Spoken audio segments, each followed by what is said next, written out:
السلام علیکم ورحمۃ اللہ۔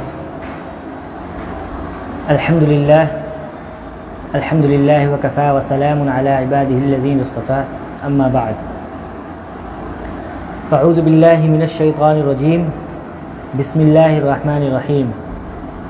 یا ایہا الذین آمنوا کتب علیکم الصیام کما کتب علی الذین من قبلکم لعلکم تتقون، صدق اللہ العظیم۔ وقال فی موضع آخر ومن شہد منکم الشہر فلیصم ومن کان مریضا او علی سفر فعدۃ من ایام اخر، او کما قال اللہ تعالی فی القرآن المجید۔ فقد قال النبی صلی اللہ علیہ وسلم الصوم جنۃ، وقال فی موضع آخر من لم يدع قول الزور والعمل به فليس لله حاجة في أن يدع طعامه وشرابه، وقال في موضع آخر إذا دخل رمضان فتحت أبواب الجنة وغلقت أبواب جهنم وسلسلة الشياطين۔ میرے دوستو اور عزیز ساتھیوں، میں نے بھی آپ حضرات کے سامنے قرآن کریم کی 2 آیتیں اور کچھ احادیث پڑھی ہیں۔ میں ان کی روشنی میں آپ لوگوں کے سامنے رمضان اور روزے کے متعلق کچھ بات کرنا چاہتا ہوں۔ الحمدللہ ہم لوگوں کا یہ تقریباً 5 روزہ گزر چکا ہے، اور اللہ تعالیٰ نے ہم لوگوں کو یہ موقع عنایت کیا، یہ موقع دیا کہ ہم لوگوں نے اس رمضان کو پایا اور رمضان میں روزہ رکھنے کی توفیق ملی۔ روزہ یہ پلر آف اسلام میں سے ہے۔ اسلام کی جو 5 اہم چیزیں ہیں، بنیادیں ہیں، اس میں سے روزہ بھی ہے۔ وہ 5 بنیادیں، وہ 5 اہم چیزیں کیا ہیں؟ سب سے پہلے کلمہ توحید ہے، پھر نماز ہے، پھر زکوٰۃ ہے، پھر روزہ ہے، پھر حج ہے۔ یہ 5 چیزیں بیسک آف اسلام کہلاتی ہیں، پلر آف اسلام کہلاتی ہیں۔ انہی میں سے روزہ بھی ہے۔ روزہ کس پر فرض ہے، اور روزہ رکھنے میں کیا ثواب ہے، اور روزہ رکھنا کیا ہے، کس کو بولیں گے کہ یہ روزہ ہے، یہ روزہ نہیں ہے۔ دیکھیے قرآن کریم میں اللہ تعالیٰ نے فرمایا ہے یا ایھا الذین آمنوا کتب علیکم الصیام کما کتب علی الذین من قبلکم لعلکم تتقون، کہ اے ایمان والو تم پر روزہ فرض کیا گیا ہے۔ یہاں پہ مسلمانوں کو، امت محمدیہ کو مخاطب کیا گیا ہے۔ اللہ تعالیٰ نے ان کو خطاب کر کے ایمان والوں کہا ہے، اے ایمان والو تم پر روزہ فرض کیا گیا ہے جیسا کہ تم سے پہلی قوموں پر فرض کیا گیا تھا۔ کیوں فرض کیا گیا ہے؟ تاکہ تم روزے کے ذریعے تقوی اختیار کرو، متقی بن جاؤ۔ اسی طرح ایک دوسری جگہ اللہ تعالیٰ نے ارشاد فرمایا فمن شہد منکم الشہر فلیصم، کہ جو شخص رمضان کا مہینہ پائے، جو شخص رمضان کے مہینے میں داخل ہو جائے تو اس کے اوپر روزہ فرض ہے۔ پھر آگے کچھ ایکسیپشن بتا دیا ہے کہ کن لوگوں کے اوپر روزہ فرض نہیں ہے، یعنی ان لوگوں کے اوپر روزہ معاف ہے۔ جیسے فمن کان منکم مریضا او علی سفر فعدۃ من ایام اخر، کہ تم میں سے جو کوئی بیمار ہو، ایسا بیمار ہو کہ وہ روزہ نہ رکھ سکتا ہو، اتنا زیادہ معذور ہے، یا یہ کہ اس کو دوا کھانی رہتی ہے، ڈاکٹر نے اس کو سختی سے کہا ہے دوا کھانے کے لیے، ایسا بیمار ہے تو وہ معاف ہے اس کے اوپر روزہ۔ اور اسی طرح جو شخص سفر میں ہو، گھر پر موجود نہ ہو، وہ سفر پر نکلا ہوا ہو تو اس پر بھی روزہ معاف ہے۔ لیکن ان دونوں صورتوں میں بعد میں روزہ رکھنا ضروری ہے، اس کی قضا کرنا پڑے گی۔ اگر انسان بیمار تھا، روزہ نہیں رکھ سکا، یا سفر میں تھا، روزہ نہیں رکھ سکا، تو بعد میں رمضان کے بعد اس کی قضا کرے۔ اسی طرح آپ صلی اللہ علیہ وسلم کی چند حدیث میں نے پڑھی۔ آپ صلی اللہ علیہ وسلم نے مختلف احادیث میں روزے کی فضیلت بیان کی ہے۔ میں ساری حدیث کو تو نہیں پڑھ سکتا، اس لیے کہ اتنا وقت نہیں ہے۔ میں چند حدیث پڑھ کر اس کا ترجمہ کروں گا اور تھوڑی سی تشریح کروں گا۔ سب سے پہلی بات تو یہ کہ روزہ رکھنے کا مقصد کیا ہے؟ کیا روزہ رکھنا صرف بھوکا پیاسا رہنا ہے، انسان کھانا پینا چھوڑ دے، یہ روزہ ہے؟ یا یہ کہ روزے کا کچھ اور مطلب ہے؟ تو دیکھیے، روزے کا مقصد صرف بھوکا اور پیاسا رہنا نہیں ہے۔ آپ بھوکا پیاسا رہیں اور یہ سمجھیں کہ آپ روزہ ہیں تو یہ روزہ بالکل نہیں ہے۔ ایسے تو سال بھر لوگ روزہ رہتے ہیں، بہت سے ایسے غریب ہیں جن کو روزانہ ایک وقت کا کھانا نصیب ہوتا ہے، تو اس کا مطلب ہے کہ وہ لوگ پوری زندگی روزہ رکھ رہے ہیں۔ ایسا نہیں، بھوکا پیاسا رہنا اس کو روزہ نہیں کہتے۔ روزہ کہتے ہیں کہ اللہ کی خوشنودی کے لیے، اللہ کی رضا کے لیے آپ کھانے پینے جمع ہر طرح کی ایسی چیزوں سے جس سے آپ کا نفس خوش ہوتا ہو، جس سے آپ کے نفس کو سکون ملتا ہو، ان چیزوں سے دور رہنا۔ اور کتنا دور رہنا؟ جتنا اللہ نے کہا ہے، اللہ نے جو لمٹ بیان کی ہے، اللہ نے جو اس کے حدود بیان کیے ہیں، اتنی دیر ان چیزوں سے دور رہنا، ان چیزوں سے الگ تھلگ رہنا، یہ روزہ ہے۔ مثال کے طور پہ اللہ تعالیٰ نے یہ کہا ہے کہ تم صبح سحری کے وقت کھا لو، اور پھر اس کے بعد تم کو دن بھر کچھ نہیں کھانا ہے، کچھ نہیں پینا ہے، اور تم کو اپنے نفسانی خواہشات سے بھی دور رہنا ہے۔ کب تک رہنا ہے؟ جب تک کہ مغرب کی اذان نہ ہو جائے، سورج غروب نہ ہو جائے۔ اتنی دیر تک اللہ کی رضا کے لیے، اللہ کی خوشنودی کے لیے، اللہ کو راضی کرنے کے لیے، اس ارادے سے، اس نیت سے بھوکے پیاسے رہنا، اور اس بھوکے پیاس رہنے میں صبر کرنا اور اللہ کا ذکر کرنا اور شکر کرنا، یہ روزہ ہے۔ ہمارے بعض بھائی اور بہن ایسے بھی ہوتے ہیں جو پابندی سے روزہ رکھتے ہیں، سحری میں اٹھتے ہیں، سحری بناتے ہیں اور کھاتے ہیں، اور دن بھر بھوکے پیاسے رہتے ہیں اور شام کو افطار کرتے ہیں۔ وہ سوچتے ہیں کہ ہم لوگ روزہ ہیں، لیکن روزہ صرف بھوکا پیاسا رہنا نہیں ہے، بلکہ آپ دن بھر اللہ کے ذکر میں بھی مشغول رہیں، اور جو بھی ذمہ داری ہے اس کو پورا کریں۔ نماز ہے، نماز پڑھیں، اور جو بھی عبادات ہو سکتی ہے، قرآن کی تلاوت ہے، ذکر و اذکار ہے، کسی کی مدد کر دینا، جو بھی آپ سے ہو سکتا ہے وہ سب کر کے آپ روزہ رہیں، یہ اصل روزہ ہے۔ اس لیے کہ اللہ تعالیٰ نے کیا فرمایا ہے؟ یا ایھا الذین آمنوا کتب علیکم الصیام کما کتب علی الذین من قبلکم لعلکم تتقون، کہ روزہ اس لیے تم پر فرض کیا گیا ہے تاکہ تم متقی ہو جاؤ، اللہ سے ڈرنے والے ہو جاؤ۔ اگر ہم روزہ رکھ کر دن بھر یوں ہی گزار دیں، سوتے ہوئے گزار دیں، نماز چھوڑ دیں، ہم لوگ روزہ رکھ کے نہ ذکر کریں، نہ اذکار کریں، نہ قرآن کی تلاوت کریں، صرف بھوکے رہ کے دن بھر سو لیں، وقت گزار دیں اور شام میں افطار کر لیں، تو یہ ہمارا روزہ نہیں ہے۔ یہ تو صرف ہمارا ایک بھوکا پیاسا رہنا ہے، اور اللہ تعالیٰ کو بھوکا پیاسا رہنے سے کوئی فائدہ نہیں، کوئی مطلب نہیں۔ حضور صلی اللہ علیہ وسلم نے کیا ارشاد فرمایا؟ من لم يدع قول الزور والعمل به فليس لله حاجة في ان يدع طعامه وشرابه، کہ جس نے جھوٹ بات بولنا اور غلط کاموں کو نہیں چھوڑا تو پھر اللہ تعالیٰ کو اس کی کوئی ضرورت نہیں ہے کہ وہ اپنا کھانا پینا چھوڑے۔ یعنی روزہ رکھ کے کوئی شخص غلط کام کر رہا ہے، گناہ کر رہا ہے، جھوٹ بول رہا ہے، غلط کاموں میں ملوث ہے، حرام کام ناجائز کام کر رہا ہے، اور روزہ رکھے ہوئے اور یہ سمجھ رہا ہے کہ وہ روزہ ہے، اللہ تعالیٰ اس سے خوش ہوگا، تو اللہ تعالیٰ کو اس کے روزے کی کوئی ضرورت نہیں ہے۔ وہ اپنا کھانا پینا مت چھوڑے، اگر اس کو یہ کرنا ہے تو وہ اپنا کھانا پینا اللہ کے لیے نہ چھوڑے۔ یہ حضور صلی اللہ علیہ وسلم کا فرمان ہے۔ اب ایک حدیث میں نے پڑھی تھی جس میں آپ صلی اللہ علیہ وسلم نے یہ ارشاد فرمایا ہے کہ جب رمضان آتا ہے، جب رمضان شروع ہوتا ہے تو جنت کے دروازے کھول دیے جاتے ہیں اور جہنم کے دروازے بند کر دیے جاتے ہیں اور شیطان کو قید کر دیا جاتا ہے۔ بعض لوگوں کو یہ اعتراض ہوتا ہے کہ جب شیطان رمضان میں قید ہو جاتا ہے تو لوگ گناہ کیوں کرتے ہیں، لوگ جھوٹ کیوں بولتے ہیں، لوگ نماز کیوں چھوڑتے ہیں، لوگ روزہ کیوں چھوڑتے ہیں، اور بھی بہت سے جو گناہ لوگ کرتے ہیں وہ کیوں کرتے ہیں؟ شیطان تو بند ہے، تو ان کو کون بہکا رہا ہے؟ تو یہ بات یاد رکھیے کہ دیکھیے دو چیز ہے جو انسان کو بہکاتی ہے، دو چیز ہے جو انسان کو غلط کام کرنے پر اکساتی ہے، مجبور کرتی ہے، فورس کرتی ہے۔ وہ دو چیز کیا ہے؟ نمبر ایک شیطان، اور دوسرا اس کا نفس، جو اس کا نفس ہے اندر، وہ ہے جو اس کو ورغلاتا ہے، جو اس کو ابھارتا ہے غلط کام کرنے پر۔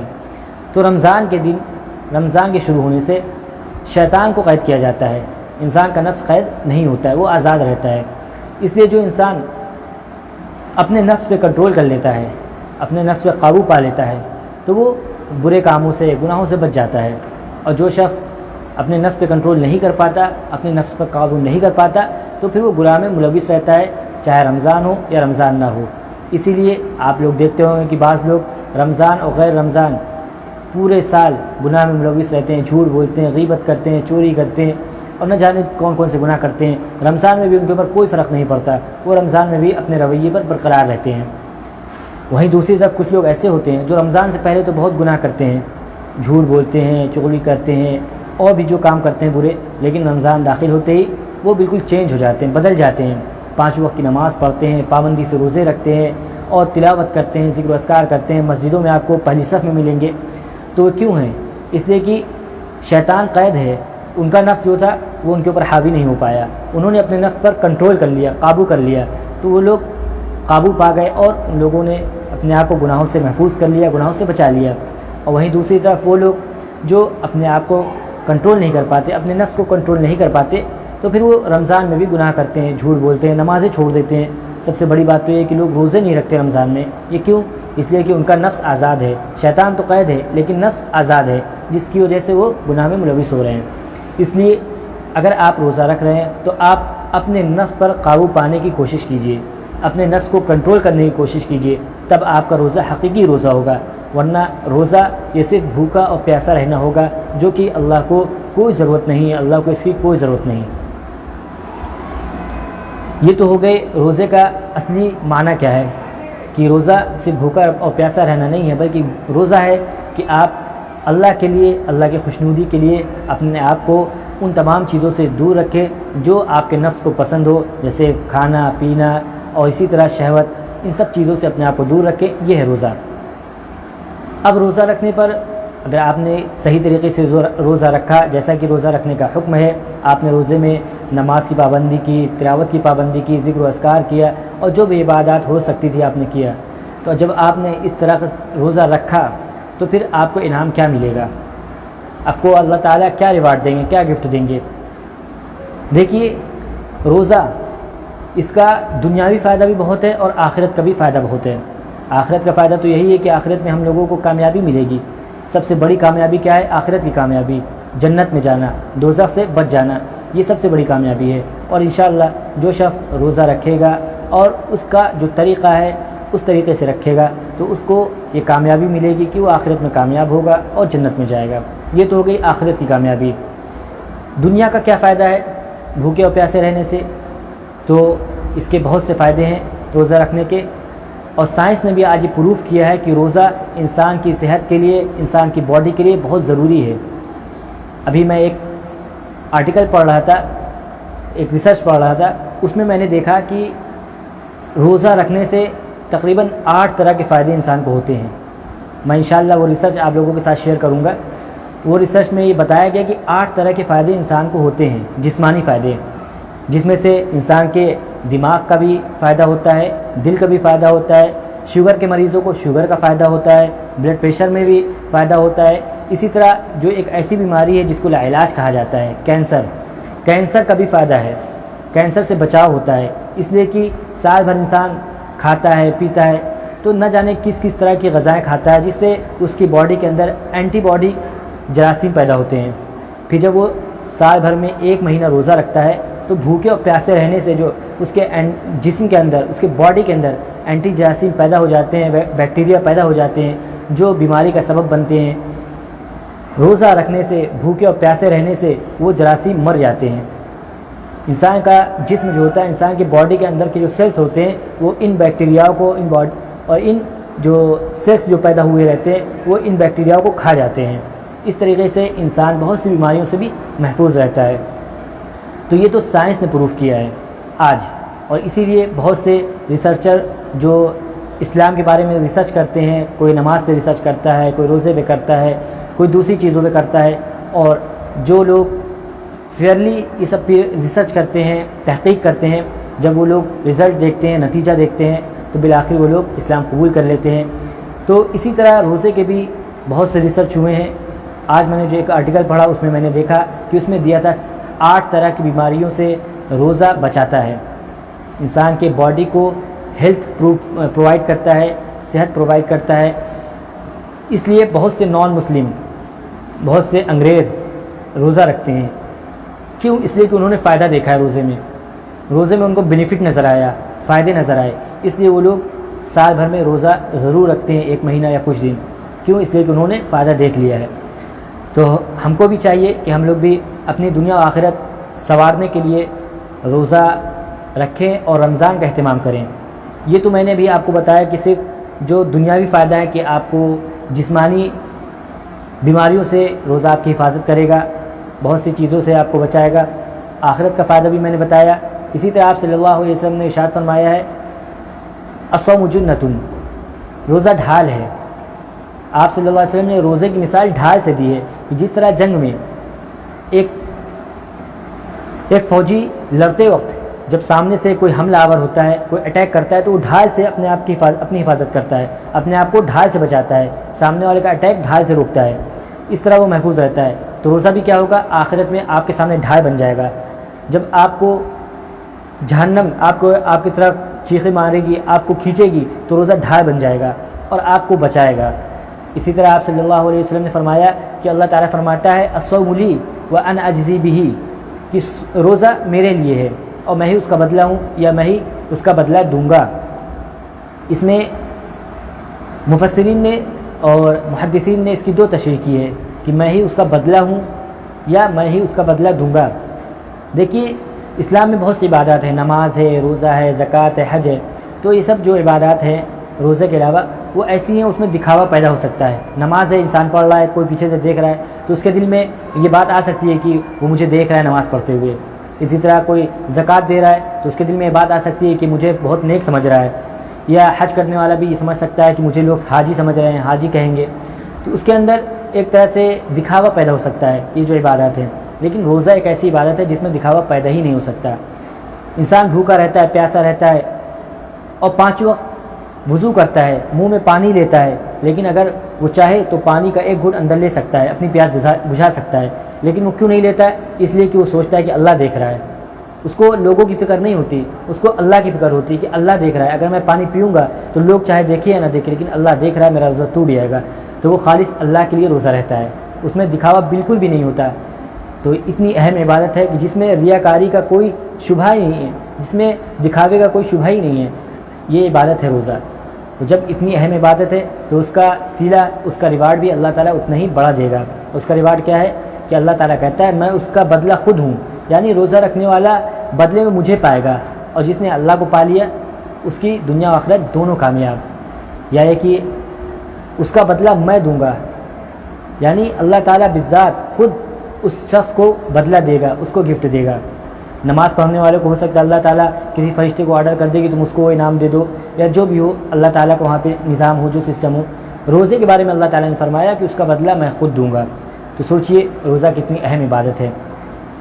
ایک جگہ آپ صلی اللہ علیہ وسلم نے اور ارشاد فرمایا لخلوف فم الصائم عند اللہ اطیب من ریح المسک۔ اس طرح کے ایک الفاظ ہیں کہ روزے دار کے منہ کی بو، جو روزے دار ہوتا ہے اس کے منہ سے مہک جو نکلتی ہے وہ ہم کو تو پسند نہیں آتی۔ اگر آپ کے سامنے کوئی آ جائے ایسا شخص جو روزے سے ہو اور اس کے منہ سے کچھ بدبو نکل آئے یا بو نکل آئے تو کوئی انسان پسند نہیں کرتا، لیکن اللہ تعالیٰ کو وہ بو، وہ مہک مشک سے زیادہ، مشک جو ایک بہت قیمتی خوشبو ہے، بہت مہنگی ملتی ہے، اس سے کہیں زیادہ اللہ تعالیٰ کو پسند ہے روزے دار کے منہ کی بو۔